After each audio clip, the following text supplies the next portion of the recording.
नमो अरिहन्ताणं नमो सिद्धाणं नमो आयर्याणं नमो अध्यायाणं नमो लोये सवसाहुणम्।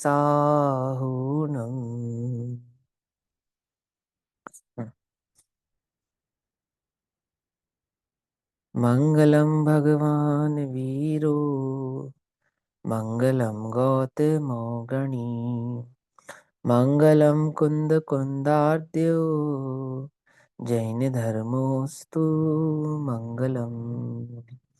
सर्वमङ्गल्यमाङ्गल्यं सर्वकल्याणिकारकम् प्रधानां सर्वधर्माणां जैनं जयतु शासनम्।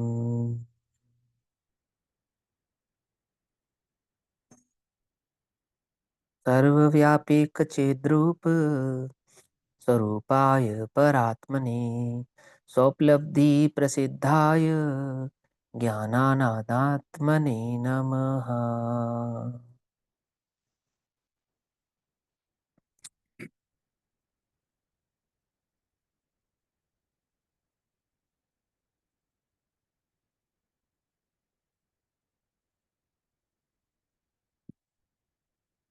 हमारे दोपहर कालीन स्वाध्याय का विषय चल रहा है आचार्य कुंद कुंद देव द्वारा रचित श्री प्रचुन सारजी प्रमागम। श्री प्रचुन सारजी प्रमागम का स्वाध्याय हम सभी आचार्य अमृत चंद्र देव द्वारा रचित तात्पर्य वृत्ति तत्व प्रदीपिका तथा आचार्य जयसेन देव द्वारा रचित तात्पर्य वृत्ति टीका के आधार से कर रहे हैं। और भाव चल रहा है हमारा गे तत्व प्रज्ञापन महाधिकार का। गे तत्व प्रज्ञापन महाधिकार 3 भागों में विभाजित है, जिसमें गे सामान्य, द्रव्य सामान्य अधिकार, द्रव्य विशेष अधिकार और ज्ञान गे विभाग अधिकार, ऐसे 3 अधिकारों में यह विभाजित है। गे तत्व प्रज्ञापन महाधिकार की पहली गाथा जो कि 93 नंबर की गाथा है, उसका स्वभाव, उसका स्वाध्याय हम कर रहे हैं, उसका स्वरूप हम समझ रहे हैं। ठीक, पहले गाथा पाठ करते हैं। गाथा पाठ करने से पहले सभी के पास ग्रंथ है ना? जिनके पास ग्रंथ नहीं है कोशिश करें वो ग्रंथ लेकर बैठें और पेंसिल रखें अपने पास। ठीक है ना? सब अपने पास पेंसिल रखें। क्यों रखें? क्यों? मेरे पास 2-3 क्वेश्चन ऐसे आए हैं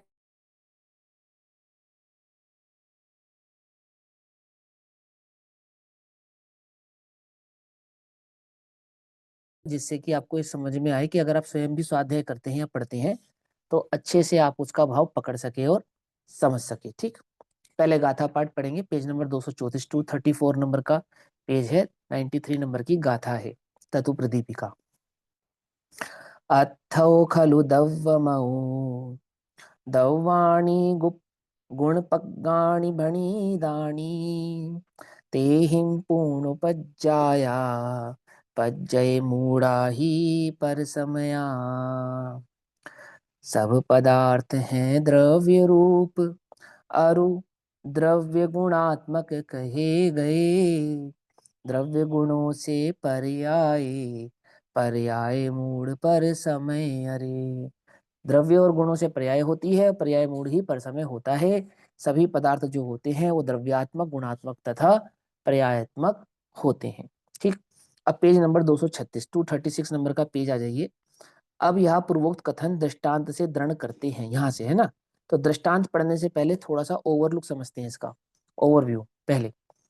सभी लोग ध्यान से समझो। ये गाथा ये कहती है कि एक द्रव्य है जो गुणात्मक है और पर्यायात्मक है।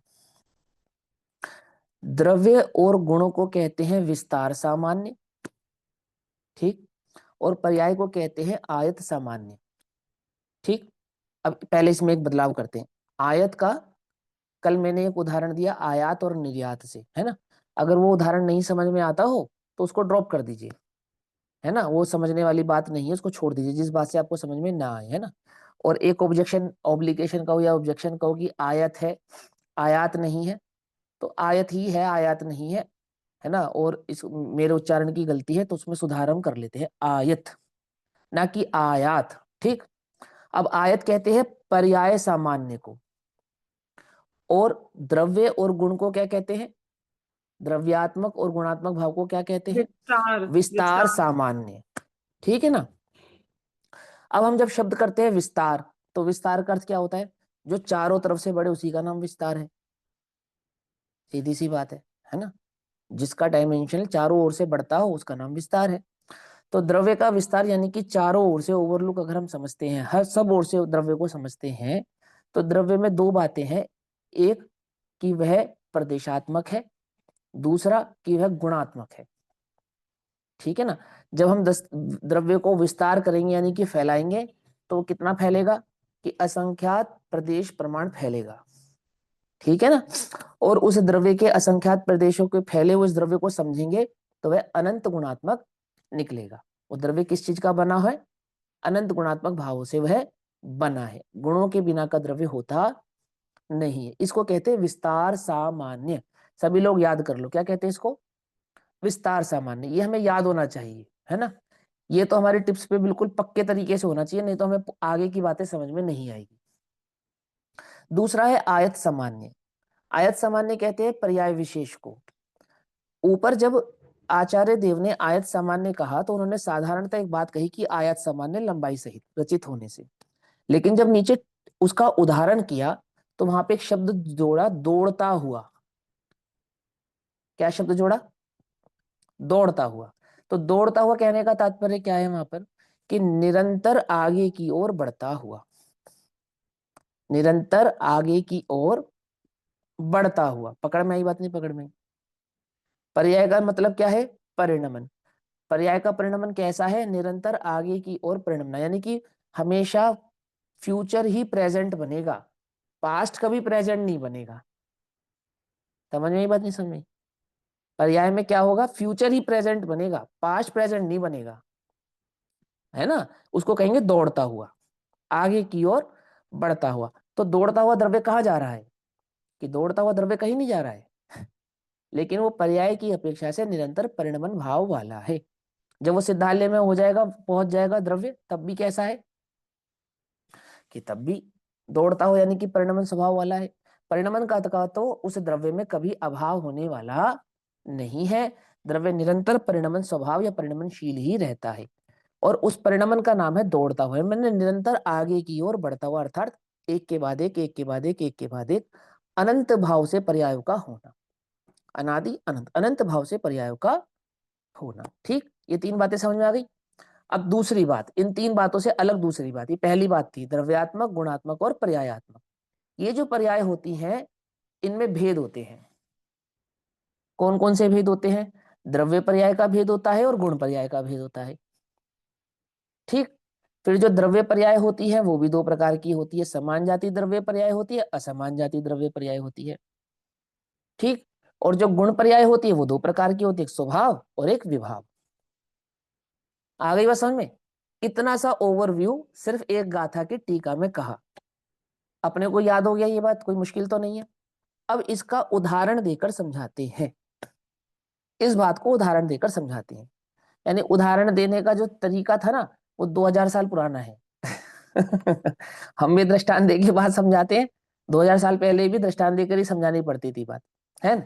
2000 साल का हो, 1500 वर्ष पहले का हो, जब टीका लिखी गई आचार्य अमरचंद्र देव ने कहा, तो देखो क्या कहा उन्होंने 236 नंबर पेज पे। अब यह है पूर्वोक्त कथन, यानी कि जो हमने वस्तु का तुमको स्वरूप समझाया अभी, बोले हाँ, तो इसको हम दृष्टांत से दृढ़ करते हैं और मजबूती से दृष्टांत तुमको देंगे ताकि तुम्हें वो बात और मजबूती से समझ में आ जाए, तुम्हारे ज्ञान में वो भली प्रकार से समा जाए। समझ में बात? क्योंकि वस्तु स्वरूप समझे बिना क्या नहीं होने वाला? मोह का क्षय नहीं होने वाला। तो तुम्हारे ज्ञान में वो वस्तु भली प्रकार से इंगित होनी चाहिए, प्रकट होनी चाहिए। तो कैसे प्रकट होती है? तो कहते हैं जैसे मान के चलो एक पट है, जैसे संपूर्ण पट कोई एक कपड़ा है, तो कपड़े के थान आपने देखे होंगे। उसका जो पना होता है, जिसको पना कहते हैं, left to right, sorry up to down, वो तो फिक्स होता है ना। और जो उसका मीटर होता है, यानी कि लेंथ लॉन्ग, समझे ना, वो कम ज्यादा भी होता है नहीं होता। आप किसी भी बाजार में से कपड़े को खरीद के लाओगे तो अप टू डाउन तो वो फिक्स ही रहने वाला है, जिसको हम पना कहते हैं। ठीक। लेकिन जो उसकी लेंथ है वो हम अपने हिसाब से घटा बढ़ा सकते हैं। तो वो जो लेंथ है उसको कह रहे हैं दौड़ता हुआ, दाएं से बाएं की जो लेंथ है उसको कह रहे हैं दौड़ता हुआ, अप टू डाउन जो है उसको कह रहे हैं फिक्स। आई बात समझ में? समझ में आती है ना? अब जब कपड़े की बुनाई होती है तो बुनाई करने का तरीका भी यही होता है कि एक वो जो कपड़े की बुनाई होती है ना उसमें अप टू डाउन के जो धागे होते हैं, मैंने जो लेंथ के धागे होते हैं उन्हें एक सिरे से दूसरे सिरे पर बांधकर, और बाने को, जिसको बाना कहते हैं, उस बाने को एक के बाद एक पिरोते रहते हैं, इसको दौड़ता हुआ कहते हैं। ये बाना बाना पिराया जाता है और कपड़ा बनता जाता है। ये तो उदाहरण है कपड़े का, द्रव्य ऐसा नहीं है, उदाहरण है। हम बिल्ली समझा रहे हैं, शेर मत समझ लेना। शेर का तो हमें तुम्हें स्वरूप समझाना है, बिल्ली को शेर नहीं समझना। आई बात समझे? कपड़े से द्रव्य को नहीं समझना, कपड़े का उदाहरण देकर तो द्रव्य का स्वरूप समझाना है। तो मान के चलो एक कपड़ा है, जैसे संपूर्ण पट है, अवस्थाई स्थिर विस्तार सामान्य समुदाय से, अर्थात वो स्थिर है विस्तार समुदाय की अपेक्षा से, द्रव्य और गुण की अपेक्षा से तो वो स्थिर है, और दौड़ते हुए बहते हुए प्रवाह रूप। बीच में क्या शब्द आया? और। तो पहले तो समझाया उसका विस्तार सामान्य, फिर और कह के उसका समझाया पर्याय सामान्य, जिसको क्या कहा? प्रवाह, अर्थात आयत सामान्य।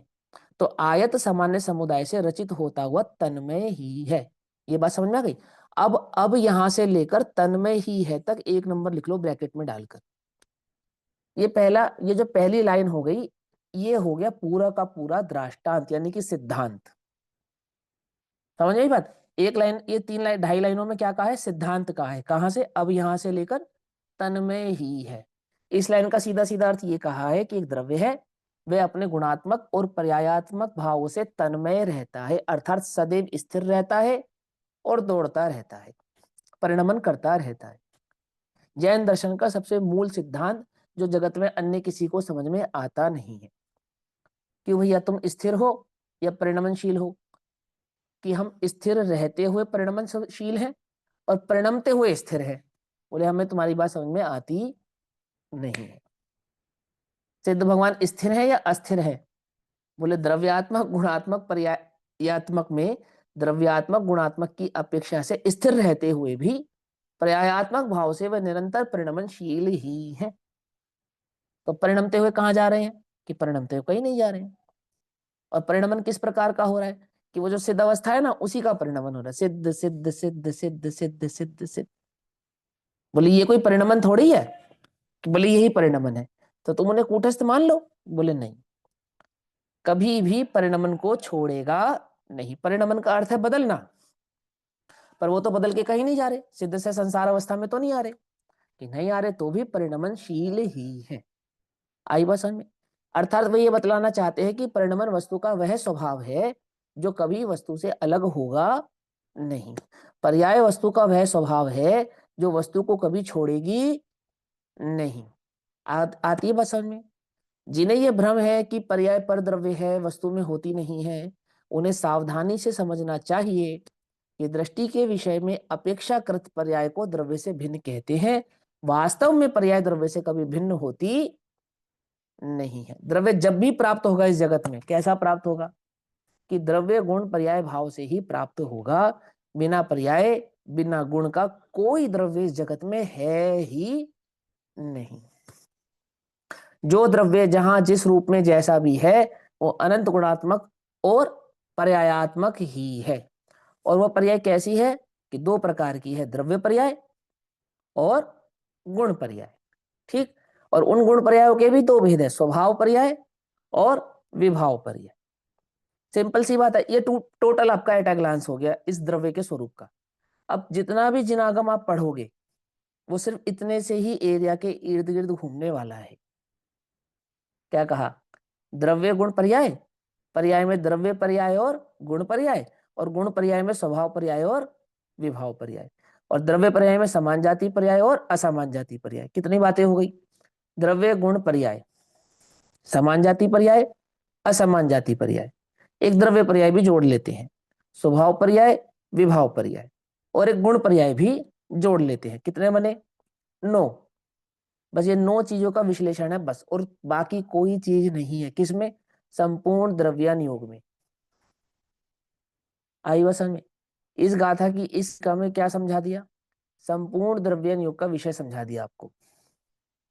टोटल विषय ये 9 चीजें हैं, याद हो गई। द्रव्य, गुण, पर्याय। फिर पर्याय 2 प्रकार की, द्रव्य पर्याय, जिसमें एक समान जाति पर्याय, एक असमान जाति पर्याय। दूसरी गुण पर्याय, स्वभाव पर्याय और विभाव पर्याय। बस हो गया पूरा द्रव्यान्योग कंप्लीट। इतनी बातें तुम्हें समझ में आ गई तो तुम्हें पूरा वस्तु स्वरूप समझ में आ गया। या ये इतनी बातें नहीं, हाँ। उत्पाद व द्रव्य का विस्तार है, ये वाली गाथा ऐसा लग रहा है। किसका? उत्पाद हाँ, व उत्पाद व द्रव्य, हाँ हाँ, वो तो दोनों लक्षण है ना। वो देखो, हाँ जी। मैं फिर से समझाता हूँ, एक बात और सुनो। आपके प्रश्न का उत्तर है, मैं आपको समझाता हूँ, सभी लोग याद रखना इस बात को। जब हम कहें द्रव्य गुण पर्याय, तो वहां उत्पाद व द्रव्य गर्भित ही समझना। और जब हम कहें उत्पाद व द्रव्य, तो वहां द्रव्य गुण पर्याय गर्भित ही समझना। उत्पाद व द्रव्य द्रव्य गुण पर्याय के बिना होता नहीं है। ये द्रव्य का लक्षण है, अविनाभावी लक्षण। कहाँ लिखा है, कहाँ पे मिलेगा? कि 9वें गाथा और 10वीं गाथा किसकी? सभी को याद होना चाहिए। मोहित भैया, पंचास्तिकाय। बहुत पंचास्तिकाय बढ़िया, में। वेरी गुड, ठीक है। पंचास्तिकाय ग्रंथ में ये 9वें 10वें नंबर की गाथा में स्पष्ट ही आचार्य देव ने समझाया है। और अभी आचार्य देव इन्हीं टीकाओं में यह भी समझाएंगे कि इस द्रव्य गुण पर्याय के विस्तार को जानने के लिए और अधिक विस्तार को जानने के लिए आप पंचास्तिकाय ग्रंथ का स्वाध्याय कीजिए। समझ आई बात? ये खुद ही रेफरेंस देंगे वहां का।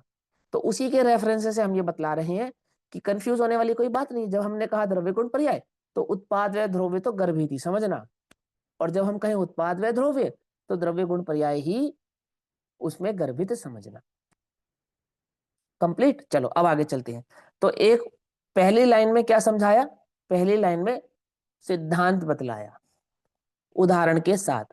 अब उस सिद्धांत का जो पहली लाइन में उदाहरण के साथ सिद्धांत समझाया ना, उसका विस्तार करके बतलाएंगे नेक्स्ट लाइन से। उसी प्रकार, जिस प्रकार पट में द्रव्य गुण पर्याय का स्वरूप है, कैसा स्वरूप है? कि पट का स्थिर होना, कपड़े का स्थिर होना, वह उसका द्रव्यात्मक और गुणात्मक भाव है। और निरंतर उसका बढ़ते जाना, यानी उसकी जो लेंथ है, वो उसका पर्यायात्मक भाव है, ऐसा समझना चाहिए। उसी प्रकार संपूर्ण पदार्थ, संपूर्ण पदार्थ जिसका नाम द्रव्य है, द्रव्य नामक, है ना, ब्रैकेट में लिखा ना द्रव्य, इन्वर्टेड कोमा में द्रव्य। संपूर्ण पदार्थ, पदार्थ किसको कहते हैं? द्रव्य को पदार्थ कहते हैं, गुण को पदार्थ कहते हैं, पर्याय को पदार्थ कहते हैं। याद है ना? तो संपूर्ण पदार्थ माने जो द्रव्यात्मक है, गुणात्मक है और पर्यायात्मक है। उसमें जो द्रव्य नामक, यानी कि द्रव्यात्मक जो भाव है, जो गुणात्मक भाव है, वो कैसा है? कि वह अवस्थाई अर्थात निरंतर स्थित विस्तार सामान्य समुदाय से, ठीक। और कैसा है वह द्रव्य? कि दौड़ते हुए आयात सामान्य समुदाय से रचित होता हुआ द्रव्यमय ही है। अर्थात द्रव्य कैसा है? कि निरंतर स्थिर है और परिणमनशील भी है। दूसरी लाइन समझ में आ गई? अब ये सेकंड लाइन हो गई, ब्रैकेट्स में डालो। उसी प्रकार से लेकर द्रव्य में ही है, यहां तक लिखो, इसको लिखो 2, पहला नंबर और दूसरा नंबर। कोई मिस्टेक है समझने में? कोई लग रहा है कि नहीं समझ में आया? पहली लाइन में क्या समझाया? कि जैसे पट में द्रव्य गुण पर्याय है, ऐसे ही द्रव्य अपने द्रव्यात्मक, गुणात्मक और पर्यायात्मक भाव वाला है। 2 भाव है उसके अंदर। कौन कौन से? विस्तार सामान्य और आयत सामान्य। विस्तार सामान्य से सदैव स्थिर रहता है और आयत सामान्य से सदैव परिणमनशील रहता है कोई मुश्किल है? 10-11 साल के बच्चे को भी पढ़े तो उसे भी याद हो जाए, है ना? चलो अब आगे कहते हैं। और सुनो, थोड़ा और विस्तार समझो इसी पट का, यानी इसी कपड़े के उदाहरण का थोड़ा सा और विस्तार समझो। जैसे पट में, पट माने कपड़े में, अवस्थाई विस्तार सामान्य समुदाय, यानी कि जैसे उस पट में जो जो स्वरूप उसका स्थिरता वाला है, यानी कि जो द्रव्यात्मक और गुणात्मक परिणाम है, यानी द्रव्य के अप टू डाउन जो धागे हैं, है ना, अप टू डाउन जो धागे हैं, वे कैसे हैं? वे विस्तार समुदाय वाले हैं। और आगे की ओर बढ़ता हुआ जो लेंथ है, या जो दौड़ते हुए आयात सामान्य समुदाय हैं, यानी कि पर्यायात्मक भाव है। गुणों से रचित होता हुआ अर्थात कैसा, कि वह द्रव्य स्थिर है चाहे परिणमनशील है, गुणों के बिना नहीं है। क्या कहा, वह द्रव्य चाहे स्थिर है चाहे परिणमनशील है, किसके बिना नहीं है, गुणों के बिना नहीं है। द्रव्य में जो स्थिरता है वह भी गुण ही है, और द्रव्य में जो परिणमन है सो वह भी गुणों का ही है। जैसे ज्ञान सदैव ज्ञान ही रहने वाला है, दर्शन चारित्र सुख वीर्य नहीं होगा। जीव सदैव जीव ही रहने वाला है, उद्गल धर्म धर्म आकाश काल नहीं होगा। कपड़ा सदैव कपड़ा ही रहने वाला है, कागज कलम पत्थर आदि नहीं होगा। लेकिन ऐसा होता हुआ भी, ऐसा स्थिर भाव होता हुआ भी निरंतर परिणमन भाव वाला रहेगा, अर्थात उसमें परिणमन होता रहेगा। गुण स्थिर रहेंगे लेकिन परिणमते रहेंगे, द्रव्य स्थिर रहेगा लेकिन परिणमता रहेगा, ज्ञान ज्ञान ही रहेगा लेकिन ज्ञान ज्ञान ज्ञान ज्ञान ज्ञान ज्ञान रूप परिणमता रहेगी। पूरा द्रव्य स्थिर होता हुआ भी आयात सामान्य समुदाय गुणों से रचित होता हुआ गुणों से पृथक अप्राप्त होने से गुणात्मक ही है। पकड़ में बात, माने वो परिणमता हुआ हो चाहे स्थिर हो, वो गुणों के बिना नहीं है, उसकी स्थिरता भी गुणों से है और उसका परिणमन भाव भी गुणों से है। ठीक उसी प्रकार पदार्थों में, अब ये तो हुआ पट का उदाहरण, तो वहां पट की जगह क्या लगा लो, पदार्थ लगा लो, सेम टू सेम वही लाइन हो गई ना। वही लाइन दोबारा रिपीट करेंगे, अब पहले पट की अपेक्षा से रिपीट की थी, अब पदार्थ की अपेक्षा से रिपीट करेंगे। है कोई कंफ्यूजन? नहीं। तो तीसरे नंबर की लाइन क्या हुई, और जैसे पट में गुणात्मक ही है, ये तीसरे नंबर की लाइन हो गई। अब इसी लाइन का रिपीटेशन होगा उसी प्रकार, ऊपर लिखा था जैसे पट में, नीचे क्या लिखा, उसी प्रकार पदार्थों में। और आगे की लाइन सेम टू सेम होगी नहीं या बदल जाएगी? सेम टू सेम हुई सेम है। ऐसे, है ना। ऐसे पदार्थों में क्या होता है, अवस्थाई विस्तार सामान्य समुदाय या दौड़ते हुआ आया सामान्य समुदाय जिसका नाम द्रव्य है, वह गुणों से रचित होता हुआ गुणों से पृथक अप्राप्त होने से गुणात्मक ही है। अर्थात चाहे वो स्थिर रहे चाहे वो परिणमन वाला रहे, परंतु गुणों के बिना होगा नहीं। उसका स्थिर परिणाम भी गुणात्मक है और उसका पर्यायात्मक परिणाम भी गुणात्मक ही है। जिसको हम द्रव्य पर्याय कहेंगे वो द्रव्य की संपूर्ण गुणों की पर्याय होगी, और जिसे हम गुण पर्याय कहेंगे वो द्रव्य के एक एक गुण की पर्याय होगी। पकड़ में ही बात, यानी कि वस्तु का जब स्थिरता की बात करेंगे तो मात्र गुण गुण को देखेंगे, और जब वस्तु के परिणमन की बात करेंगे तो गुणों के परिणमन को देखेंगे। तो दोनों में क्या चीज कॉमन रहेगी, गुण कॉमन रहेंगे। तो वह वस्तु स्थिर रहे तो भी और वस्तु परिणमन करे तो भी गुणात्मक ही है, अर्थात गुणात्मक भाव को कभी छोड़ती नहीं है। ये हो गई इसकी चौथी लाइन। आ गई बात समझ में, गुणात्मक ही है। अब एक ही लाइन को दो बार पढ़ के कंफ्यूजन हो रहा था ना, तो इसलिए हो रहा था। क्लियर हो गई बात? अब आगे चलें। अब देखो, और अब एक और सिद्धांत सीखो। जैसे अनेक, अब पर्यायों का सिद्धांत समझेंगे। ये तो द्रव्यात्मक गुणात्मक भाव समझा दिए कि पट है यानी कि द्रव्य है वो गुण पर्याय के बिना नहीं है, और जो पर्याय है वो द्रव्य भाव से भी है और गुण भाव से भी है। पर्याय दो प्रकार की है, गुणों की भी पर्याय और द्रव्य की भी पर्याय। अब वो पर्याय कैसी है कि उन पर्यायों में समान जाति और असमान जाति का भेद है। ठीक, सामान्य स्वरूप, तो छहों द्रव्यों में समान जाति पर्याय किसको कहेंगे, सिर्फ पुद्गल में लागू होगी। छहों द्रव्यों में असमान जाति पर्याय किसको कहेंगे, सिर्फ जीव और पुद्गल में लागू होगी। और बाकी बाकी समस्त द्रव्यों में समान जाति या असमान जाति पर्याय ऐसा भेद लागू नहीं होगा, है ना। हाँ, द्रव्य पर्याय किसी अपेक्षा से सभी द्रव्यों के परिणमन को कह सकते हैं, यानी कि द्रव्य पर्याय और गुण पर्याय, ये नियम तो 6 द्रव्यों में लागू होगा। लेकिन समान जाति पर्याय का नियम वो सिर्फ पुद्गल में लागू होगा, असमान जाति पर्याय का नियम वो सिर्फ जीव और पुद्गल में लागू होगा। गुण पर्याय का नियम 6 द्रव्यों में लागू होगा, द्रव्य पर्याय का नियम 6 द्रव्यों में लागू होगा। आ गई बस समझ में, कोई कंफ्यूजन? एक और सीख लो, स्वभाव और विभाव का नियम जीव और पुद्गल में लागू होगा, बाकी 4 द्रव्यों में लागू नहीं होगा। है कुछ मुश्किल?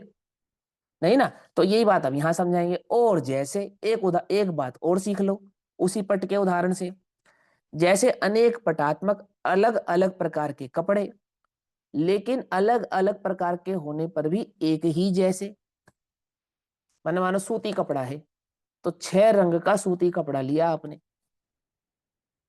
तो 6 के 6 रंग वाला सूती कपड़ा तो सूती ही कहलाएगा ना।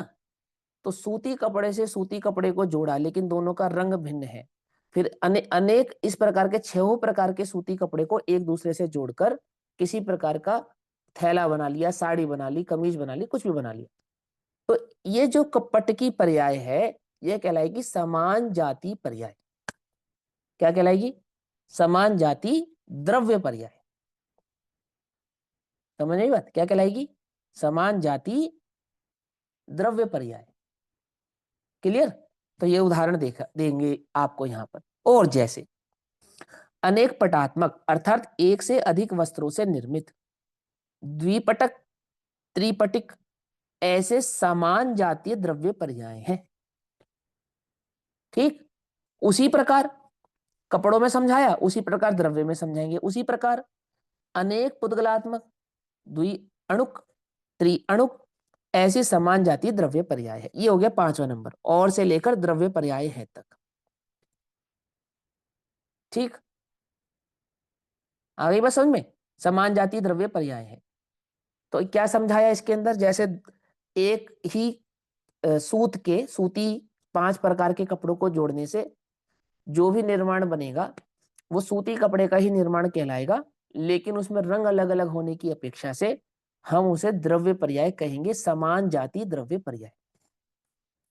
उसी प्रकार 2 अणुक, 3 अणुक यानी कि एक अणु के अलावा अन्य पुद्गल अणु मिलकर जिस भी स्कंध की रचना करते हैं वो क्या कहलाता है? समान जाति द्रव्य पर्याय कहलाता है। अगर हम सिर्फ शरीर की बात करें, मात्र देह, तो देह समान जाति द्रव्य पर्याय है। किसकी? पुद्गल की। ये क्या है? समान जाति द्रव्य पर्याय है। समान जाति द्रव्य पर्याय किसमें होती है? एकमात्र पुद्गल में होती है। पूरे आंख मूंद कर जिनागम में जहां पर भी समान जाति पर्याय शब्द सुनो ना, तो एक चुटकी में तुम्हें समझ में आ जाना चाहिए कि पुद्गल की बात हो रही है, क्योंकि समान जाति पर्याय का सिद्धांत पुद्गल में ही घटित होता है और कहीं घटित होता ही नहीं है। ठीक, अब आगे कहते हैं। और जैसे अब बताएंगे असमान जाति पर्याय, ये 6ठे नंबर का है, ये 6th लाइन है। अब असमान जाति पर्याय को स्वरूप समझेंगे। जैसे अनेक रेशमी और सूती पटों से बने हुए द्विपिटक, त्रिपिटक ऐसी असमान जाति द्रव्य पर्याय है। उसी प्रकार अनेक जीव और पुद्गलात्मक, जीव और पुद्गल के निमित्त से बनती है। असमान जाति पर्याय में किसका कौन है? जीव और पुद्गल है बस। पुद्गल पुद्गल समान जाति, जीव और पुद्गल असमान जाति, जीव और जीव, जीव और जीव होता ही नहीं। आई समझ में? धर्म और धर्म होता ही नहीं, काल और काल होता ही नहीं। क्लियर? कोर्स घटा रहे हैं, ये बढ़ा नहीं रहे हैं क्या? ध्यान से समझना। हाँ बोलो। और सूती वस्त्रों से बने हुए, मतलब इनको असमान जाति क्यों कहा है? तो दोनों पुद्गल ही ना, जैसे रेशमी वस्त्र। नहीं नहीं, वो तो उदाहरण, ये तो कपड़े का तो उदाहरण है। फिर जब दृष्टांत समझाया तो वहां पे तो यही कहा ना पुद्गल से, वो तो उदाहरण है। आपको स्थूल मैंने कहा ना, बिल्ली समझा रहे शेर में समझ लेना। जैसे कपड़ों में 2 वैरायटी हो गई, एक सूती वैरायटी हो गई और एक रेशमी वैरायटी हो गई। तो उन्होंने कहा ऐसे ही 2 भिन्न प्रकार के पुद्गल हो गए, एक जीव हो गया और एक पुद्गल हो गया। तो दृष्टांत में क्या समझाया? उसी प्रकार। अब उसी प्रकार अनेक जीव पुद्गलात्मक देव, है ना, 2 पुद्गल तो नहीं लिए ना दृष्टांत के अंदर, ऊपर तो लिया सूती और रेशमी, तो वो तो दोनों पुद्गल के ही हैं। वो तो हमें भी पता है, आचार्य देव को भी पता है, उन्हें तो समझाना है। उदाहरण और कैसे देंगे बताओ? असमान जाति का। तो दृष्टांत में जैसे जैसे जीव और पुद्गल, तो जीव और पुद्गल के निमित्त से बनी हुई ये जो मनुष्य पर्याय है, ये जो देव पर्याय है, ये जो त्रियंश पर्याय है, ये सब क्या कहलाती हैं? ये असमान जाति द्रव्य पर्याय कहलाती है। ये हो गया 6th number. Clear? Any doubt? है कुछ मुश्किल? नहीं। चल अब आगे चलते हैं और सुनो। क्या कि जैसे कभी पट में यानी कि कपड़े में क्या होता है, अपने स्थूल अगुरु लघु गुण द्वारा, तो अगुरु लघु गुण द्वारा, देखो अगुरु लघु गुण के दो भेद होते हैं, स्थूल भी है और सूक्ष्म भी है ना। यानी कि हानि वृद्धि, अगुरु लघु गुण का अर्थ होता है हानि वृद्धि, घटना बढ़ना। तो घटना बढ़ना कैसे समझते हैं, मैं आपको एक उदाहरण देता हूं, फिर ये बात आपको समझ में आ जाएगी। देखो सबसे पहले ज्ञान में समझो, तो ज्ञान गुण की स्वभाव पर्याय और विभाव पर्याय दो प्रकार की होंगी। समान जाति है, समान जाति के बाद क्या समझाना है, स्वभाव और विभाव। ठीक है ना। गुण पर्याय, द्रव्य पर्याय, स्वभाव पर्याय, विभाव पर्याय। तो द्रव्य पर्याय तो समझा दी उन्होंने, अब गुण पर्याय समझानी है। तो गुण पर्याय में दो भेद है, स्वभाव पर्याय और विभाव पर्याय। ये यहां नहीं मिलेगा, मैं थोड़ा सा आपको बता देता हूं, आप लोग याद कर लो। गुण पर्याय का ही दूसरा नाम अर्थ पर्याय है। फिर कहता हूं, गुण पर्याय का ही दूसरा नाम अर्थ पर्याय है। द्रव्य पर्याय का ही दूसरा नाम व्यंजन पर्याय है। यह बात यहां खत्म होती नहीं है। व्यंजन पर्याय और अर्थ पर्याय या गुण पर्याय का भी बहुत विस्तार है, वो समय अनुसार बतलाएंगे। पहले यहां स्थूल समझेंगे। ठीक। तो कहते हैं जैसे मान के चलो ज्ञान नामक गुण है, बोले हाँ है। तो उस ज्ञान नामक गुण का जो परिणमन है वो सदैव ज्ञान ज्ञान ज्ञान ज्ञान रूप ही रहना है ना। तो के हाँ, मैंने ज्ञान कभी पलट के अन्य रूप नहीं होगा, बोले हाँ नहीं होगा। तो उस ज्ञान का जो सामान्य ज्ञान भाव है, सामान्य ज्ञान स्वरूप स्थिरता है, सामान्य ज्ञान का ज्ञान भाव का परिणमन है, वो तो कहलाता है गुण पर्याय, स्वभाव गुण पर्याय। और उसी ज्ञान में जो मति श्रुत अवधि और मन पर्याय का भेद होता है उसे कहते हैं विभाव गुण पर्याय। क्या कहते हैं उसे? विभाव गुण पर्याय। कैसे करी विभाव गुण पर्याय का भेद? कि वो घटना बढ़ना हमें समझ में आ रहा है, यानी मति ज्ञान, श्रुत ज्ञान, अवधि ज्ञान, मन पर्याय ज्ञान, इसमें घटना बढ़ना हो रहा है या नहीं हो रहा है? तो घटना बढ़ना दो प्रकार का होता है, एक स्थूल रूप से भी होता है और एक सूक्ष्म रूप से भी होता है। जो सूक्ष्म रूप से होता है वो षटगुणी हानि वृद्धि रूप होता है, वो केवल ज्ञान गम्य होता है, वो अपने जानने में आता नहीं है। लेकिन एक स्थूल होता है जो अपने जानने में आता है, जैसे अपने ज्ञान का घटना बढ़ना, ज्यादा होना, कम होना, ये क्या कहलाएगा? ये कहलाएगा विभाव गुण पर्याय। और केवल ज्ञान क्या कहलाएगा? क्योंकि केवल ज्ञान में ना घटना होता है ना बढ़ना होता है, वो सदैव वैसा ही रहता है, तो वो कहलाएगी स्वभाव गुण पर्याय। तो स्वभाव गुण पर्याय दो हो गई ना, एक तो केवल ज्ञान भी स्वभाव गुण पर्याय हो गई, और एक ज्ञान सामान्य जो इतना सूक्ष्म है, जो केवल ज्ञान गम्य है, जो एक समय मात्र का है, और षट गुणी हानि वृद्धि अविभागी प्रतिच्छेदों वाला स्वभाव है, वो सब क्या कहलाएगा? वो अर्थ पर्याय या गुण पर्याय कहलाएगा। उसको भी स्वभाव गुण पर्याय या स्वभाव अर्थ पर्याय ऐसा कहते हैं। स्वभाव गुण अर्थ पर्याय और स्वभाव अर्थ व्यंजन पर्याय। तो व्यंजन किसका नाम हो जाता है? वहां पर जो गुण पर्याय स्थूल हो जाए उसको भी व्यंजन कहते हैं। आई बात समझ में? नहीं समझ में आई छोड़ दो, जब समय आएगा तब समझाएंगे, अभी यहां समझो क्या कहते हैं, सुनो ध्यान से। जैसे कभी पट में यानी कि कपड़े में अपने स्थूल, अब हम मोटी मोटी बात कर रहे हैं आपसे, पुद्गल की अपेक्षा से मोटी मोटी बात, अपने स्थूल अगुरु लघु गुण द्वारा क्या होता है?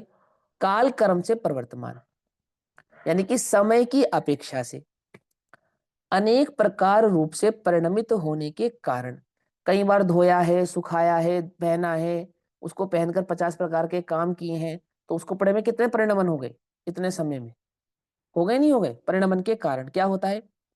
अनेकत्व की प्रतिपत्ति, अर्थात समूह के भाव से, समूह के कारण, समूह के कारण जो उत्पत्ति हुई। कैसे समूह के कारण?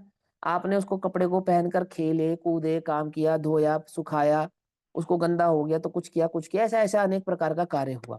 हालांकि वो गुणात्मक की अपेक्षा से समझाना है, पर उदाहरण कपड़े का है, इसलिए कपड़े के उदाहरण से समझो पहले।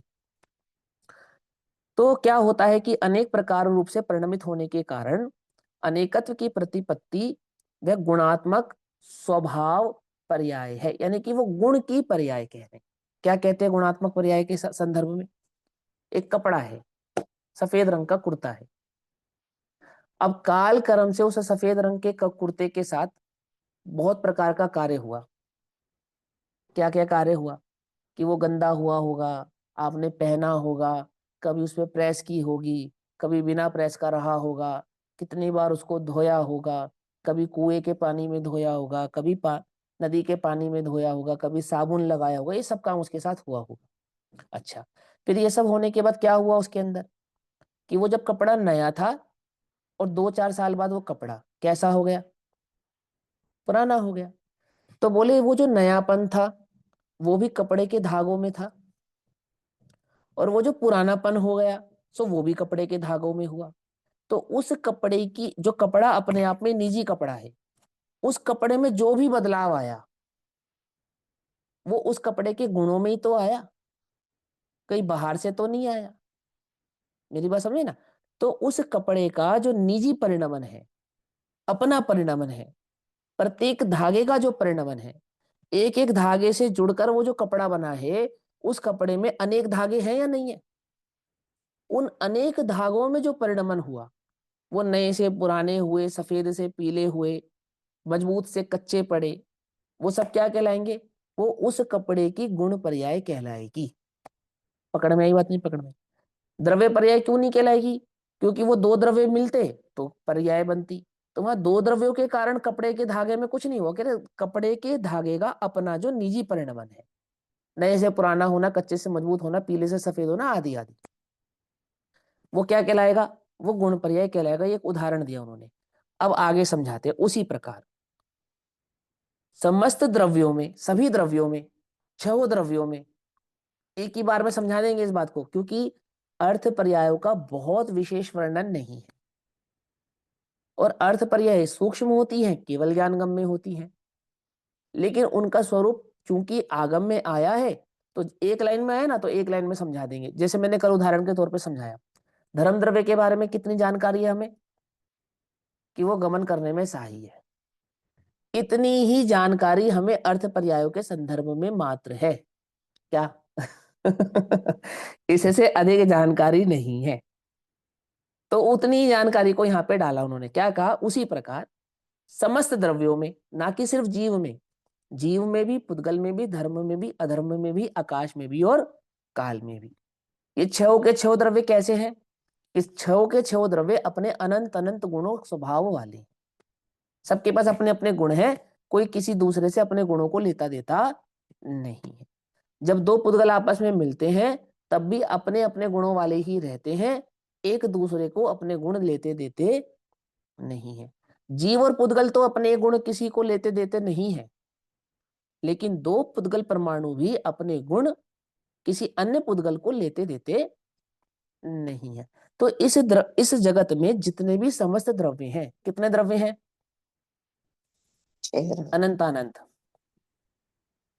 आई बात समझ में? अनंत अनंत द्रव्य कितने हैं? अनंत अनंत। माने एक पुद्गल, दो पुद्गल, तीन पुद्गल, चार पुद्गल, ये सब द्रव्य हैं। हमने उनको संयुक्त करके पुद्गल कह दिया, लेकिन जितने भी पुद्गल द्रव्य हैं, जितने भी जीव द्रव्य हैं, और जितने भी आकाश द्रव्य हैं, जितने भी धर्म अधर्म काल द्रव्य हैं, जितने भी, आ गई बात समझ में? जितने भी द्रव्य हैं, क्योंकि प्रत्येक द्रव्य का अपना द्रव्य, अपना गुण और अपना पर्याय भाव है ना। आ रही है बात? पकड़ में नहीं आ रही है? मैं द्रव्य हूं और आप भी द्रव्य हो, भले ही हम दोनों जीव द्रव्य हैं, पर मेरा द्रव्य गुण और पर्याय मेरा है, और आपका द्रव्य गुण और पर्याय आपका है। ऐसे ही पुद्गल के एक परमाणु का द्रव्य गुण पर्याय पुद्गल के एक परमाणु का है, और दूसरे परमाणु का अपना द्रव्य गुण पर्याय अपना है। आ रही है बात समझ में? कोई मुश्किल तो नहीं है? तो इसलिए जितने भी द्रव्य हैं, जाति अपेक्षा 6, संख्या अपेक्षा अनंत, अनंत अनंत, है ना? तो वो समस्त द्रव्यों की बात कर रहे हैं, सभी द्रव्य, सेपरेट सेपरेट। पकड़ में आई बात? नहीं पकड़ में आई? जाति की अपेक्षा से तो 6 हैं, नाम की अपेक्षा से तो 6 हैं, लेकिन हम हर द्रव्य की बात कर रहे हैं, सेपरेट सेपरेट द्रव्य की बात कर रहे हैं। पकड़ में ही बात। तो वो कहते हैं उसी प्रकार समस्त द्रव्यों में क्या है कि अपने अपने सूक्ष्म, उद्गल में कैसे समझाया था, स्थूल, कि वो मोटा मोटा उदाहरण है वो, लेकिन द्रव्य में कैसा है, वास्तविक द्रव्य में कैसा है, सूक्ष्म है। पकड़ में आई बात, नहीं पकड़ में आई, समझ में आती है बात।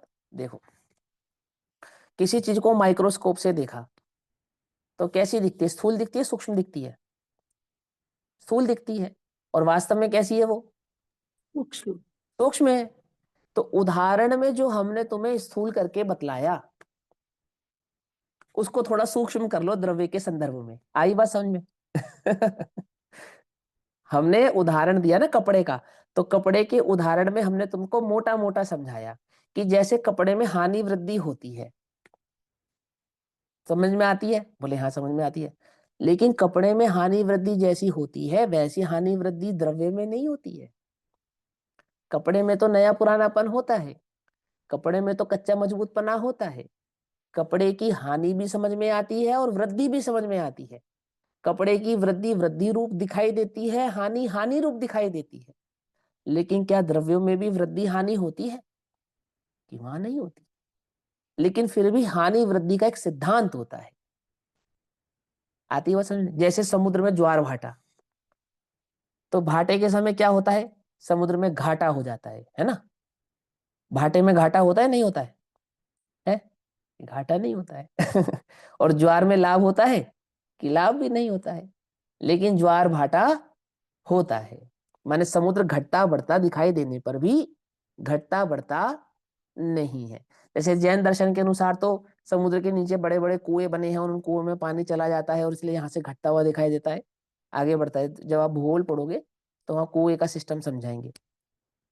विज्ञान के हिसाब से विज्ञान कहता है कि धरती घूमती हुई हल्की सी टिल होती है 15 दिन में, है ना? ओवल शेप है ना उसका, तो हल्का हल्का ऐसे ऐसे टिल होती है। तो जब 15 दिन टिल होती है तब समुद्र एक तरफ चला जाता है, यानी कि जब हिंदुस्तान में भाटा है तो किसी अन्य जगह पर ज्वार है ना? और जब हिंदुस्तान में ज्वार है तो किसी अन्य जगह पर भाटा है। माने जहां सूर्य निकलेगा वहां तो होगा ज्वार, और जहां चंद्रमा निकलेगा वहां तो होगा ज्वार, और जहां चंद्रमा नहीं निकलेगा वहां रहेगा भाटा। तो चंद्रमा घूमता है तो ज्वार भाटा भी समुद्र का घटता बढ़ता है। इस वैज्ञानिक सिद्धांत है। तो पानी घटता है या बढ़ता है? ना घटता है ना बढ़ता है। नहीं है। एक बूंद पानी घटता नहीं और एक बूंद पानी बढ़ता नहीं। नदियां सूख जाए तो समुद्र नहीं सूखेगा, और नदियों में बाढ़ आ जाए तो समुद्र में बाढ़ नहीं आएगा। पकड़ में नहीं? मैंने नदियों की बाढ़ से समुद्र में बाढ़ नहीं आती, और नदियों के सूख जाने से समुद्र सूखता नहीं है। भले ही समस्त नदियों का पानी जाता कहाँ है, समुद्र में ही जाता है, परंतु समुद्र कभी घटता बढ़ता नहीं है। तो भी उसमें घटता बढ़ता पना होता है या नहीं होता है? यानी ज्वार भाटा होता है और घटता बढ़ता नहीं है। ऐसे ही समस्त द्रव्यों में षटगुणी हानि वृद्धि तो होती है, परंतु कोई भी द्रव्य ना घटता है ना बढ़ता है, ना उसमें हानि होती है ना उसमें वृद्धि होती है। इसको अविभाग प्रतिच्छेद, एक समय में होने वाली हानि वृद्धि। 6 प्रकार की हानि और 6 प्रकार की वृद्धि। हाँ बोलिए। दिखाई नहीं देती, मतलब नहीं होती, लेकिन पर्याय में दिखाई देती है। जैसे है। कपड़े पुद्गल की पर्याय है। तो वो जैसे हानि वृद्धि नहीं, वो तो बहुत स्थूल है, वही तो समझाया उन्होंने। वो कोई हानि वृद्धि थोड़ी है, वो तो पुद्गल का बहुत स्थूल परिणाम है, वो तो द्रव्य पर्याय है। समझे? हम कर रहे हैं पदार्थ की बात। पदार्थ कैसा है? एक पुद्गल परमाणु अनंत गुणात्मक, अपने प्रदेशों में रहने वाला, द्रव्य गुण पर्याय स्वभाव वाला, केवल ज्ञान गम्य, कदापि अवधि ज्ञानी मन पर्यायियों के ज्ञान का विषय भी बनता है, परंतु वह सूक्ष्म, उस तत्व उस द्रव्य के अंदर क्या नहीं होता, हानि वृद्धि नहीं होती। आई बात समझ में? यानी घटता बढ़ता नहीं है, लेकिन हानि वृद्धि का सिद्धांत उसमें कायम रहता है, कायम रहता है। तो हमने जैसे तुमको उदाहरण में स्थूल करके समझाया, उसी प्रकार समस्त द्रव्यों में, सभी द्रव्यों में अपने अपने सूक्ष्म अगुरु लघु गुण के द्वारा प्रति समय प्रकट होने वाली षट स्थान पतित हानि वृद्धि रूप, अर्थात 6 प्रकार की हानि और 6 प्रकार की वृद्धि। 6 प्रकार की हानि कैसी होती है मालूम? याद है किसी को?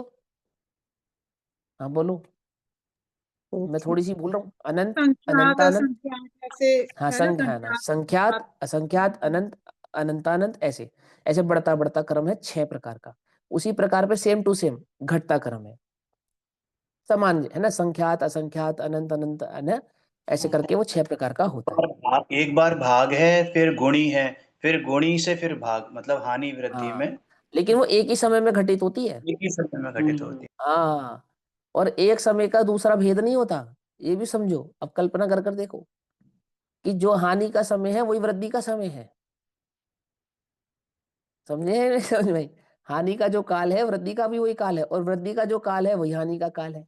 तो द्रव्य में क्या होगा? बोले कुछ नहीं है। एक होगा। समय में उत्पाद व्यय हाँ, कुछ नहीं होगा, ऐसा का ऐसे रहेगा, क्योंकि जिस समय हानि है उसी समय वृद्धि है। समय भेद भी नहीं है हानि वृद्धि के अंदर, अविभाग प्रतिच्छेद कहते हैं उसको, है ना। तो अभी देखो यहाँ पे इतनी सी लाइन में समझा देंगे, इसका आगे विस्तार भी नहीं करेंगे, क्योंकि वो बात केवल ज्ञानगम में है।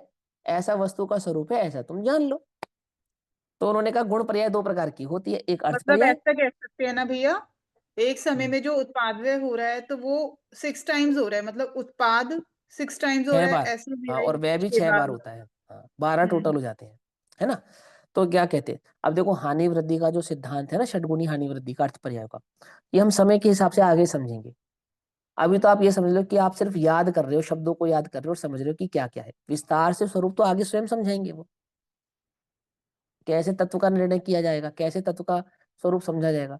तुम्हें द्रव्य गुण पर्याय का स्वरूप समझ में आए तो तुम्हें मालूम चले मेरा स्वरूप क्या है, मैं किसमें तन्मय हो रहा हूँ, क्या मैं कर सकता हूँ, क्या नहीं कर सकता हूँ। इस समस्त पर्यायों के स्वरूप आदि को जानकर जीव की जो मोह बुद्धि है ना, वो छूटती है। जब वो इस पे विश्वास करता है, जब वो उसकी बात समझ में आती है, अपने उपयोग को वहां तन्मय करता है ना। क्या कहा, हम तुम्हें तलवार देंगे, फिर तलवार देने के बाद क्या करना, तुम चलाना, है ना। जब तुम्हारे सामने मोह राग द्वेष खड़े हो तो चलाना ठीक, तो क्या होगा कि उनका अभाव होगा। अभी तो तुम्हारी तलवार बना रहे हैं, मालूम, हर एक योद्धा की तलवार उसके हिसाब से बनाई जाती है, ये जी पता सर। है। हाँ, उसका जो हाइट है, उसकी जो उसका जो वेट है, उसके हिसाब से बनाई जाती है तलवार। अब तलवार का जो रॉ मटेरियल है वो सबका समान है ना।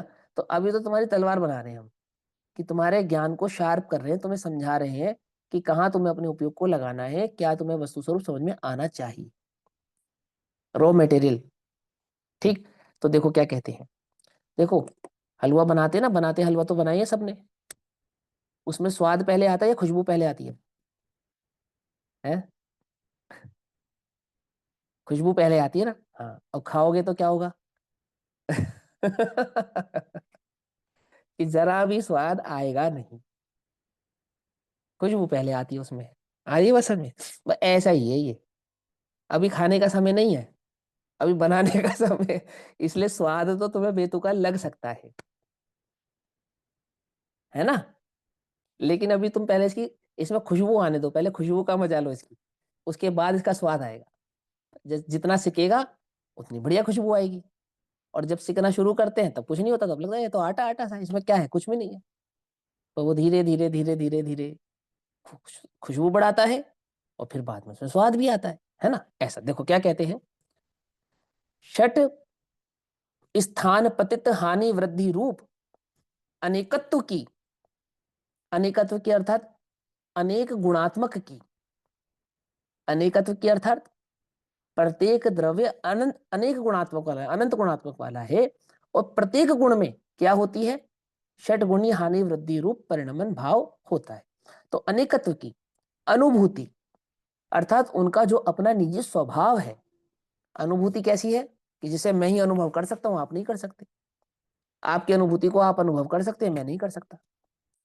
केवल ज्ञानी मेरी अनुभूति को जानते तो हैं, अनुभवते नहीं है। अनुभव तो अपनी अनुभूति का ही करते हैं। तो प्रत्येक गुण का जो परिणमन है, वो प्रत्येक गुण का अपना निजी है। अपना है, उसमें दूसरे का क्या नहीं है, हस्तक्षेप नहीं है। उसको क्या कहा यहाँ पर, अनुभूति, है ना, पर्सनल, हाँ, अनेकत्व की अनुभूति। गुणात्मक व स्वभाव पर्याय है। क्या अर्थ हुआ इसका, कि प्रत्येक गुण की एक समय में होने वाली षट गुणी हानि वृद्धि रूप जो पर्याय हैं, वो सभी पर्याय स्वभाव पर्याय कहलाती हैं। कौन सी स्वभाव पर्याय कहलाती हैं? उनको स्वभाव अर्थ पर्याय भी कहते हैं, स्वभाव गुण पर्याय भी कहते हैं, और स्वभाव अर्थ गुण पर्याय भी कहते हैं, है ना, एक अर्थवाची हैं सारे। कहीं पे इनको कहेंगे स्वभाव अर्थ पर्याय, कहीं पे कहेंगे इनको स्वभाव गुण पर्याय, और कहीं पे क्या कह देंगे, स्वभाव अर्थ गुण पर्याय। आ गई बात समझ में? कोई कंफ्यूजन है ना? अब और ये क्या हो गया, 7वां नंबर हो गया। और अब एक और बात समझो, जैसे टोटल कितनी बातें, 9 है ना, अभी यहां तो 7 ही आई हैं। और जैसे पट में क्या है, रूप आदिक के स्वपर के कारण, पट में यानी कि कपड़े में रूप आदिक के कारण, रूप आदिक और स्वपर के कारण, माने मेरा कपड़ा तेरा कपड़ा, काला कपड़ा नीला कपड़ा, सफेद कपड़ा हरा कपड़ा, है ना, ऐसा है ना, स्थूल बता रहे इसको भी।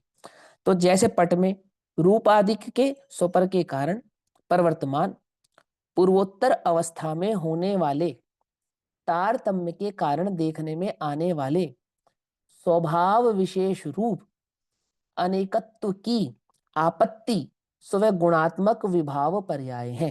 क्या कहा, विभाव पर्याय किसको कहा, कि वो जो स्थूल परिणमन आपको द्रव कपड़े के अंदर दिखाई देता है। कैसा स्थूल परिणमन दिखाई देता है कपड़े के अंदर? जैसे कोई काला कपड़ा धीरे धीरे कालेपन को छोड़ता हुआ दिखाई देता है, जैसे कोई नीला कपड़ा धीरे धीरे नीलेपन को छोड़ता हुआ दिखाई देता है, ऐसा छोड़ता हुआ दिखाई देता है, बदलता हुआ दिखाई देता है, नया सा पुराना होता हुआ वो स्पष्ट ही आपको दिखाई दे रहा है, समझना है ना। तो इस स्पष्ट दिख रहा है कि द्रव्य किसी भाव को छोड़ रहा है, मैंने वह कपड़ा किसी भाव को छोड़ रहा है। तो क्या होता है, उसके रंग में परिवर्तन आता है।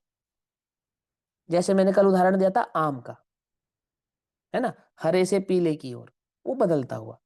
तो क्या कहते हैं कि वह भी गुण पर्याय कहलाती है, परंतु वो कौन सी गुण पर्याय कहलाती है? वो कहलाती है विभाव गुण पर्याय। अब विभाव के 2 अर्थ होते हैं, विशेष भाव को भी विभाव कहते हैं, समझ में ही बात नहीं समझ में, और विकार भाव को भी विभाव कहते हैं, और विकार नाम पर्यायों का ही है, द्रव्य के विकार को पर्याय कहते हैं, मालूम, ये परिभाषा दी आचार्यों ने। तो विकार शब्द सुनकर या विशेष शब्द सुनकर या विभाव शब्द सुनकर एकदम से नतीजे पर मत आना कि वो नेगेटिव के सेंस में या पॉजिटिव के सेंस में। यहां तो सिर्फ साधारण स्वरूप के सेंस में है कि विभाव पर्याय किसको कहते हैं, द्रव्य के गुणों का वो परिणमन जो तुम्हें स्थूलता से समझ में आ जाता है, उसको विभाव पर्याय कहते हैं। ज्ञान पे कैसे गर्भित किया हमने, ज्ञान का जो सामान्य रूप परिणमन है, ज्ञान ज्ञान ज्ञान ज्ञान ज्ञान, वो उसका स्वभाव गुण पर्याय है, और ज्ञान में मति श्रुत अवधि आदि का जो भेद है वो विभाव गुण पर्याय है, समझ नहीं बात। और इसी अपेक्षा से केवल ज्ञान क्या कहलाता है, वो स्वभाव गुण अर्थ पर्याय भी कहलाता है। केवल ज्ञान को अर्थ पर्याय भी कहते हैं। क्यों अर्थ पर्याय क्यों कहते हैं? वो एक ज्ञान गुण की प्रति समय में होने वाली, ज्ञान सामान्य से सदैव वैसी की वैसी ही रहने वाली, कभी ना बदलने वाली, और षटगुणी हानि वृद्धि रूप जो परिणमन पर्याय है वो क्या कहलाती है? वो स्वभाव अर्थ पर्याय या स्वभाव गुण पर्याय कहलाती है। केवल ज्ञान को कहीं कहीं पे व्यंजन पर्याय भी कहते हैं। वो कहाँ कहते हैं, क्यों कहते हैं, किस अपेक्षा से कहते हैं, उसकी चर्चा हम बाद में समझेंगे, अभी तो यहाँ समझाते हैं। हमने भी इतनी बात पढ़ा था समझ में ना, आई? तो भाव व्यंजन पर्याय कहते हैं। हाँ, अर्थ पर्याय भी कहते हैं, व्यंजन पर्याय भी कहते हैं, अपेक्षा दोनों की अलग अलग है, ठीक। तो यहाँ पहले यहाँ समझते हैं। यहाँ तो क्या कहते हैं कि कपड़े में जो स्थूल परिणमन है, बिल्कुल स्थूल, कपड़े का रंग का बदलना, जैसे आम हरे से पीला हो रहा है, ऐसा परिणाम, वो क्या कहलाती है? ये विभाव पर्याय कहलाती है। उसी प्रकार समस्त द्रव्यों में, जैसे अर्थ पर्याय सभी द्रव्यों में होती है, ऐसे विभाव पर्याय भी समस्त द्रव्यों में होती है क्या? है बोलो। होती तो है क्योंकि यहाँ स्थूल, पे विशेष पर्याय है। हाँ हाँ समझा रहा हूँ, हाँ स्थूलता की अपेक्षा से, विशेषात्मक भाव की अपेक्षा से, है ना। तो कहते हैं उसी प्रकार समस्त द्रव्यों में रूपाधिक्य या ज्ञानाधिक्य। अब यहाँ पे पुद्गल और जीव की मुख्यता हो गई, समस्त द्रव्य तो कहा, लेकिन मुख्यता किसकी हो गई, जीव की भी हो गई और पुद्गल की भी हो गई। तो अब आप ये समझ लो कि वास्तव में तो जो विभाव पर्याय है वो जीव और पुद्गल की अपेक्षा से ही कही जाती है, अन्य चार द्रव्य की अपेक्षा से नहीं कही जाती। जरूरत ही नहीं है, समझने की आवश्यकता ही नहीं है। होती है या नहीं होती है वो तो केवल ज्ञानगम्य है। सापेक्षता से सिद्ध की जा सकती है कि होती है और नहीं होती है, लेकिन उनकी सिद्धि से कुछ प्रयोजन सधने वाला नहीं है। इसीलिए अन्य चार द्रव्यों में मात्र स्वभाव पर्याय ही स्वीकारो, विभाव पर्याय की आवश्यकता ही नहीं है। और विभाव पर्याय की आवश्यकता किन किन दो द्रव्यों में है जो बहुत जरूरी है, वो जीव और पुद्गल में समझना अति अनिवार्य है। क्यों अनिवार्य है, क्योंकि जो पर्याय मूढ़ता है वो इसी संदर्भ में है।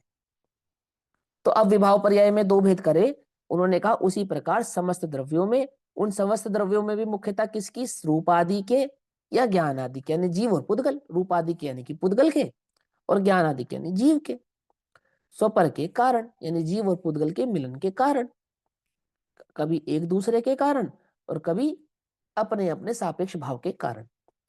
परवर्तमान अर्थात जो परिणमन होता है, उस परिणमन में पूर्वोत्तर अवस्था में, यानी कि पहले जो अवस्था थी और बाद में जो अवस्था हुई, यानी पहले से बाद की अवस्था का जो परिणमन होता है। जैसे जब छोटा बच्चा बड़ा होता है तो छोटा बच्चा बड़ा सिर्फ शरीर से होता है या ज्ञान से भी होता है, ज्ञान से भी होता है ना। तो पूर्वोत्तर अवस्था ज्ञान की, पूर्व अवस्था ज्ञान की और उत्तर अवस्था ज्ञान की, अंतर है या नहीं है। आज से साल भर पहले का तुम्हारा ज्ञान और अब साल भर बाद का तुम्हारा ज्ञान, अंतर है या नहीं है। और साल भर पहले की तुम्हारी देह और साल भर बाद की तुम्हारी देह, दोनों में अंतर है या नहीं है, है ना। अब क्योंकि इस देह में जो परिणमन है वो भी जीव के कारण है, समझना ध्यान से, क्योंकि सड़ जाती मैं निकल जाता तो, है ना। और मति के बिना मेरा ज्ञान भी निखार को प्राप्त नहीं होगा, क्योंकि मुझे द्रव्य मन की आवश्यकता है। क्या समझे, नहीं तो असंगी हो जाऊंगा। संगी बनने के लिए तो द्रव्य मन चाहिए नहीं चाहिए, निमित्त नैमित्तिक संबंध है एक दूसरे का। तो इन दोनों ही अवस्थाओं में, जीव की भी और पुद्गल की भी, कभी एक दूसरे के कारण और कभी एक दूसरे के बिना भी क्या होती है, पूर्व और बाद की अवस्थाओं में जो परिणमन होता हुआ दिखाई देता है, बदलाव होता हुआ दिखाई देता है। माने जीव का कम ज्ञान ज्यादा होता हुआ दिखाई देता है, अथवा पुद्गल छोटे से बड़ा होता हुआ दिखाई देता है। बच्चे से जवान होता, मुर्दा तो बच्चे से जवान नहीं हो सकता। इस शरीर को बच्चे से जवान बनने के लिए मेरी जरूरत है या नहीं है ना। ऐसा निमित्त नैमित्तिक संबंध है ना हम दोनों का। हालांकि ये अपनी क्रियावती शक्ति से कार्य करेगा और मैं अपनी क्रियावती शक्ति से कार्य करूंगा, लेकिन हम दोनों के बीच में ऐसा निमित्त नैमित्तिक संबंध भी है। तो पूर्वोत्तर यानी पूर्व की अवस्था और उत्तर की अवस्था यानी कि बाद की अवस्था में जो परिणमन हुआ, स्थूल परिणमन हमने देखा, हमें समझ में आया, ज्ञान का परिवर्तन भी समझ में आया और देह का परिवर्तन भी हमें समझ में आया। अब ये परिवर्तन वास्तव में तो प्रत्येक अपने अपने गुण का ही है। जैसे रंग गोरे से काला हो गया या काले से गोरा हो गया तो वर्ण गुण का परिणमन है, अथवा शरीर मोटे से पतला हो गया, हल्के से भारी हो गया तो स्पर्श वर्ण का परिणमन है। समझ में, बात नहीं समझे। अथवा रुक्ष से चिकना हो गया, चिकने से रुक्षा हो गया, इस स्पर्श गुण का वर्णन है। ऐसे तो कहते हैं पूर्वोत्तर अवस्था में होने वाले तारतम्य के कारण, यानी कि उसकी कंटिन्यूटी के कारण। जैसे कच्चे से सेब पकता हुआ लाल हुआ, हरे से लाल हुआ, आम हरे से पीला हुआ, शरीर छोटे से बड़ा हुआ, कंटिन्यूटी के कारण। एक के बाद एक, एक के बाद एक, एक के बाद एक, जो परिणमन कंटिन्यूटी में होना चाहिए, जिसका कंटिन्यूटी ब्रेक नहीं हुई है। जैसे मैं शरीर से निकल जाऊं तो शरीर के परिणमन की कंटिन्यूटी में ब्रेक आ जाएगा ना। कौन सी अवस्था में, जीवित शरीर की अपेक्षा की अवस्था में। अब मुर्दा की अपेक्षा से कंटिन्यूटी बढ़ने लगेगी, है ना। तो वो हम जिस पर्याय की बात कर रहे हैं उसकी कंटिन्यूटी के कारण देखने में आने वाले जो स्वभाव विशेष रूप, क्या अर्थ किया इन्होंने यहाँ पे विभाव का, स्वभाव विशेष रूप, विभाव का अर्थ विशेष रूप किया या नहीं किया। स्वभाव से परंतु विशेषता लिए हुई। स्वभाव क्या है? जैसे पुद्गल का स्पर्श, रस, गंध, वर्ण, ऐसा स्वभाव, लेकिन उसमें होने वाला विशेष परिणमन।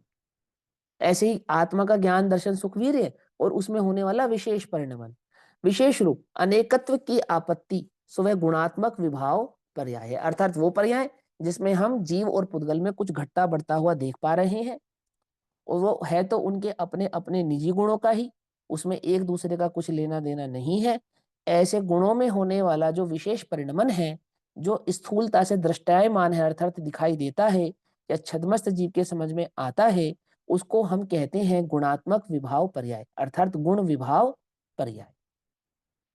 ठीक है, कोई मुश्किल नहीं। अब आगे कहते हैं, वास्तव में यह सर्व पदार्थों के, सभी पदार्थों के जो द्रव्य गुण पर्याय स्वभाव है, इस द्रव्य गुण पर्याय स्वभाव की प्रकाशक, प्रकाशक माने बतलाने वाली, बनाने वाली नहीं, क्या? बतलाने वाली। इस द्रव्य गुण पर्याय के स्वभाव को किसी ने बनाया नहीं है। वास्तव में तो इस द्रव्य गुण पर्याय के स्वभाव को बतलाने वाली, प्रकाशक, दीपक वस्तु को बनाता नहीं है, प्रकाश वस्तु को बनाता नहीं है। प्रकाश में तो वस्तु झलकती है। क्या समझे? जब सूर्य उदित हुआ तब दुनिया बनी, ये बनी बनाई दुनिया को उदित सूर्य ने दर्शाया। क्या आई बात समझ? अंधेरे में जो वस्तु दिखाई नहीं देती है और प्रकाश में दिखाई देती है, तो प्रकाश उसे बनाता नहीं है, प्रकाश तो उसे दिखाता है। पकड़ में आई बात? नहीं पकड़ में आई? ऐसे ही ये द्रव्य गुण पर्याय के स्वरूप की व्यवस्था को अरिहंतों ने, सिद्धों ने या किसी परमेश्वर ने बनाया नहीं है, परंतु परमेश्वर ने बताया है। किसने बताया है? परमेश्वर ने। तो क्या हो गई है? प्रकाशक पारमेश्वरी व्यवस्था। आ गई समझ में बात? परमेश्वर की व्यवस्था, तो परमेश्वर की व्यवस्था बनाई हुई नहीं, परमेश्वर की व्यवस्था बतलाई हुई। प्रकाशक यानी कि बतलाई हुई, है ना? कैसी व्यवस्था है ये? पारमेश्वरी व्यवस्था है। पारमेश्वरी क्यों कहते हो उसको? क्योंकि परमेश्वर ने बताई है। यदि परमेश्वर से ज्ञात नहीं होती तो हमें मालूम चलती ही नहीं। केवल ज्ञान के बिना ये द्रव्य गुण पर्याय के स्वरूप को कौन जान सकता है, कौन समझ सकता है, किसकी बुद्धि में प्रवेश कर सकता है ये केवल ज्ञान का स्वरूप, द्रव्य गुण पर्याय का स्वरूप? किसी की नहीं। तो क्या हो गई ये पूरी व्यवस्था? ये द्रव्य गुण पर्याय की व्यवस्था कैसी हो गई? पारमेश्वरी। याद आई 80 नंबर की गाथा, जो जान अधि अनंतम दब्बत गुणत पज्जयते हैं। पारमेश्वरी व्यवस्था, उनके माध्यम से तो समझ में आएगा द्रव्य गुण पर्याय का स्वरूप क्या है, उनके माध्यम से तो समझ में आएगा कि मैं आत्मा हूं। वो बतलाएंगे और मैं समझूंगा तो मैं आत्मा हूं। कोई और बतलाएगा तब नहीं। समझना ध्यान से। कोई और मतलब, कोई और कहने का मतलब कि उनकी परिपाटी से भिन्न कोई बतलाएगा। पकड़ में ही बात? अरिहंत बतलाएंगे या अरिहंत की परिपाटी के गुरु या जीव अन्य लोग बतलाएंगे तो मैं आत्मा हूं समझ में आएगा। और उस परिपाटी से जुदा होके कोई कहेगा मैं आत्मा हूं, तो कुछ भी बात नहीं बनने वाली। कुछ बात समझ में आ रही नहीं? पारमेश्वरी व्यवस्था भली, उत्तम, पूर्ण और योग्य है। भली है माने इससे बढ़िया कोई व्यवस्था नहीं हो सकती। उत्तम है, उत्तम, पूर्ण है ना? कितने कितने विशेषण दिए? भली है, उत्तम है, पूर्ण है और योग्य है। पारमेश्वरी व्यवस्था 235 नंबर के पेज में अंतिम लाइन है, देखो, संस्कृत की। साधि यसी न पुनरितरा यतो ही बहावो, ये पर्यात्मक स्वरूप को समझाया।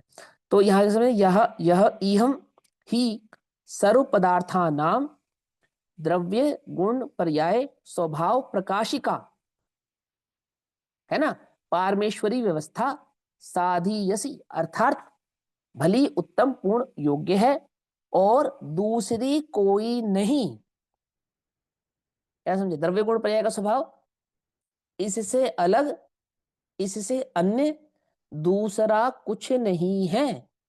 क्योंकि बहुत से जीव पर्याय मात्र का ही अवलंबन करके इस जगत में कितने ही जीव द्रव्य गुण पर्याय के स्वरूप को तो समझते नहीं है और स्थूल द्रव्य पर्यायों का ही अवलंबन करके तत्व की अप्रतिपत्ति जिसका लक्षण है, अर्थात तत्व का विपरीत भाव जिसका लक्षण है, अप्रतिपत्ति माने विपरीत भाव जिसका लक्षण है, ऐसे मोह को प्राप्त होते हुए पर समय होते हैं, अर्थात मिथ्या दृष्टि होते हैं या अन्यमति होते हैं। भावार्थ समय हो गया 5 मिनट ऊपर, मुझे मालूम है, लेकिन पूरा कर लेते हैं ना, अगर आपको आकुलता ना हो तो। बहुत इजी, अब तो सबको समझ में आ गया। देखो अब क्या कहते हैं, पदार्थ सो द्रव्य स्वरूप है, द्रव्य सो अनंत गुणमय है और द्रव्य और गुणों से पर्याय होती हैं। अब आगे पर्याय 2 प्रकार से हैं, द्रव्य पर्याय और गुण पर्याय। इनमें से द्रव्य पर्याय के 2 भेद हैं, समान जातीय जैसे द्विअणुक और त्रिअणुक इत्यादि, और असमान जातीय जैसे मनुष्य देव इत्यादि। फिर गुण पर्याय है सो उनके 2 भेद हैं, जैसे स्वभाव पर्याय जैसे कि सिद्ध के गुण पर्याय, उसको स्वभाव पर्याय कहा, और विभाव पर्याय जैसे कि स्वपर हेतुक मति ज्ञान आदि पर्याय। ठीक, इसको क्या कहा, विभाव पर्याय कहा। ऐसे जिनेंद्र भगवान की वाणी से कथित सर्व पदार्थों का द्रव्य गुण पर्याय स्वरूप ही यथार्थ है, सच्चा है, भला है। जो जीव द्रव्य गुण को ना जानते हुए मात्र पर्याय का ही अवलंबन लेते हैं, सो पर्याय में भी स्थूल पर्यायों का ही मात्र अवलंबन लेते हैं, वे निज स्वभाव को ना जानते हुए मिथ्या दृष्टि ही है, पर समय है, पज्जे मूड़ा ही पर समया। ऐसा 93 नंबर की गाथा का भाव आचार्य अमृतचंद्र देव ने हमारे समक्ष रखा। अब तात्पर्य वृत्ति टीका का स्वभाव पढ़ेंगे, सो हम कल पढ़ेंगे, अभी समय हुआ। तब तक के लिए सभी को जय जिनेन्द्र। ओम नमः सिद्धेभ्यः। निज निधि निज में बताई यह अनंत उपकार है, उसके लिए जिन वाणी माँ को वंदना शत बार है। नमो रिहंताणम नमो सिद्धाणम नमो नमो